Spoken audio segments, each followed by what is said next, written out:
السلام علیکم ورحمۃ اللہ وبرکاتہ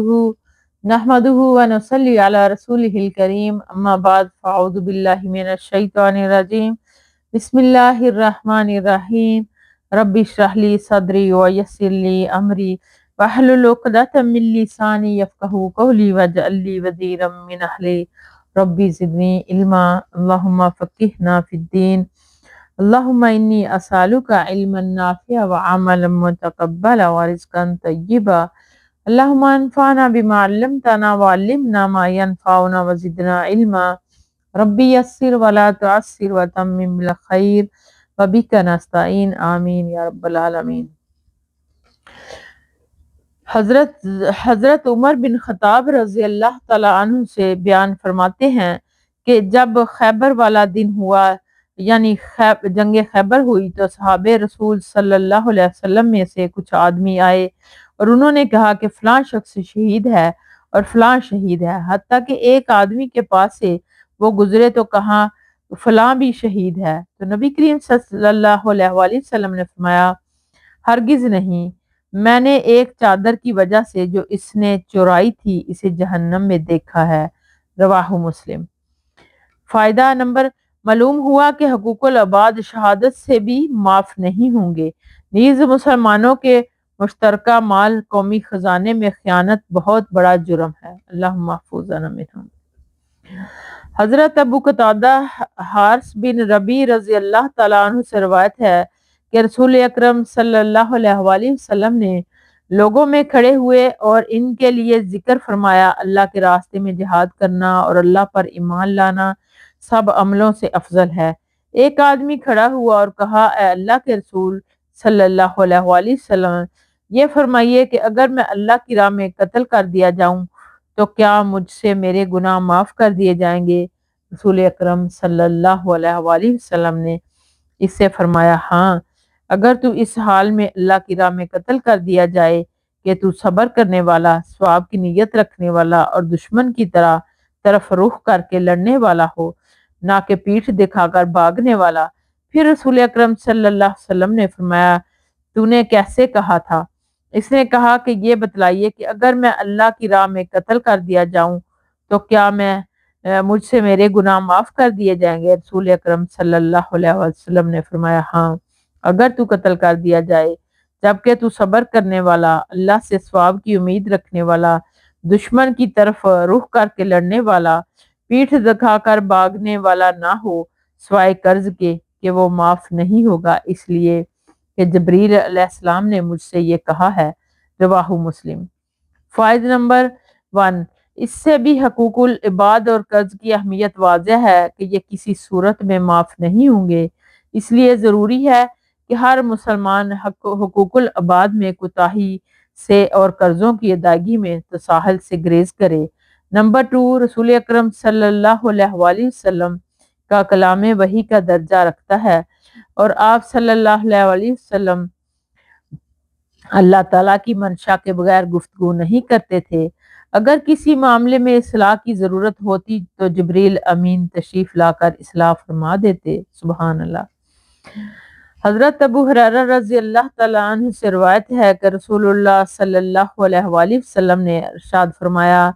کیا تم جانتے ہو کہ مفلس کون ہے؟ صحابہ نے عرض کیا، ہم میں سے مفلس وہ شخص ہے جس کے پاس نقد درہم ہوں اور نہ کوئی سامان۔ آپ صلی اللہ علیہ وسلم نے فرمایا، نہیں، بلکہ میری امت میں سے مفلس وہ شخص ہے جو قیامت والے دن نماز، روزے اور زکوٰۃ کے ساتھ آئے گا،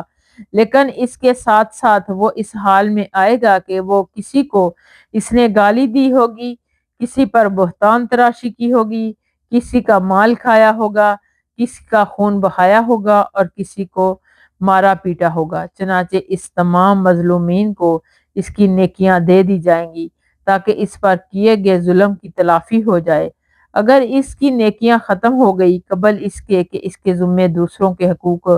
واجب الادا ہوں گے تو اس کے گناہ لے کر اس پر ڈال دیے جائیں گے، پھر اسے جہنم میں پھینک دیا جائے گا کیونکہ نیکیوں سے اس کا دامن بالکل خالی ہو جائے گا، اللہم محفوظنا منہم، رواہ مسلم۔ فائدہ نمبر اس سے معلوم ہوا کہ نماز، روزوں کی پابندی اور زکوٰۃ کی ادائیگی وغیرہ جیسے فرائض کا التزام یقیناً ایک مسلمان کے لیے ضروری ہے، تاہم اس کے ساتھ ساتھ اخلاقیات کا اہتمام اور معاملات کی درستگی بھی نہایت ضروری ہے۔ نجات اسی شخص کی ہوگی جو بیک وقت ان تمام چیزوں کا خیال رکھے گا اور ان کے تقاضوں کو صحیح طریقے سے ادا کرے گا، ورنہ اخلاقیات اور معاملات سے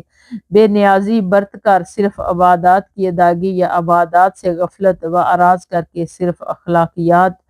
اور حسن معاملہ کا اہتمام نجات کے لیے کافی نہ ہوگا۔ اللہم محفوظنا منہم آمین یا رب العالمین۔ حضرت سلمہ رضی اللہ تعالیٰ عنہ سے روایت ہے کہ رسول اکرم صلی اللہ علیہ وآلہ وسلم نے ارشاد فرمایا،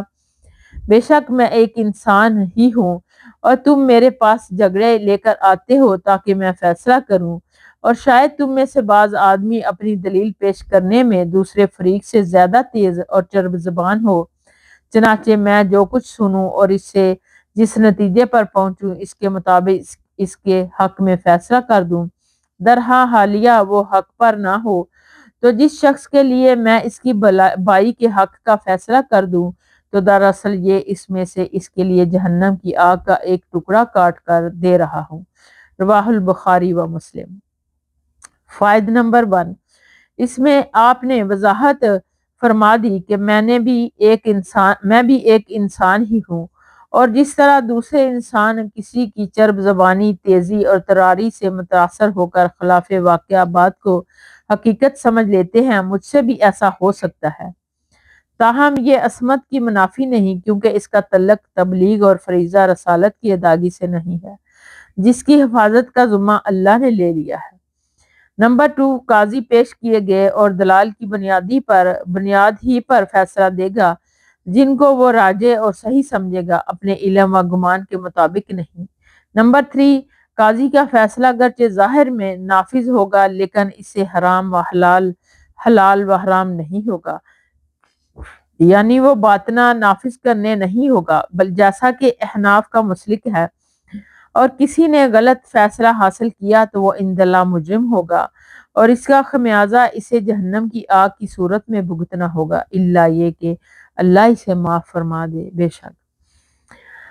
حضرت ابن عمر رضی اللہ تعالیٰ عنہ سے روایت ہے کہ رسول اللہ صلی اللہ علیہ وآلہ وسلم نے ارشاد فرمایا، مومن ہمیشہ اپنے دین کے بارے میں کشادگی میں رہتا ہے جب تک کہ وہ حرام خون بہانے کا ارتکاب نہ کرے۔ رواہ البخاری۔ فائدہ اس کا یہ ہے کہ مومن جب تک کسی کا ناحق خون نہیں بہاتا اسے دین پر عمل کرنے کی توفیق ملتی رہتی ہے، اور دوسرا مفہوم ہے کہ اللہ کی رحمت اس کے لیے کشادہ رہتی ہے۔ مال انجام دونوں کا ایک ہی ہے کہ وہ اللہ کی رحمت کا زیادہ مستحق اور امیدوار ہوتا ہے، اور جو ہی وہ قتل ناحق کا ارتکاب کرتا ہے تو اللہ کی رحمت کی امید کا دروازہ اس پر بند ہو جاتا ہے اور وہ نا امیدوں میں سے ہو جاتا ہے۔ اللہ محفوظنا منہم آمین یا رب العالمین۔ حضرت خولہ بنت ثامر انصاریہ رضی اللہ تعالیٰ عنہ سے روایت ہے، اور یہ کہ حضرت حمزہ رضی اللہ تعالیٰ عنہ کی اہلیہ ہیں، وہ فرماتی ہیں کہ میں نے رسول اللہ صلی اللہ علیہ وآلہ وسلم کو فرماتے ہوئے سنا کہ بلا شبہ کچھ لوگ اللہ کے مال